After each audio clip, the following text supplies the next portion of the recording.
Gonna show you how to use a four-way real quick.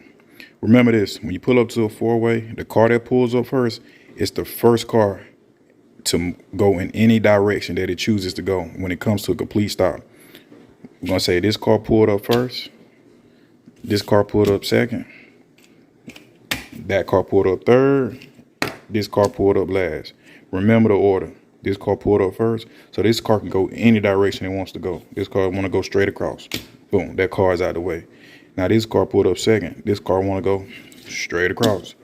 Now that car is out of the way. Then this car, since it pulled up third, it's its turn, and they can go any direction they want to go. So they want to go this way, because that's where they choose to go. This car pulled up last, and they want to go this direction also, just because it's where they want to go. Remember, the first car that pulls up and stops, that's the first car to go. So remember, if you pulled up before or after you seen a car stop in front of you, you can't go. You have to wait. Thank you for watching. Drive safe.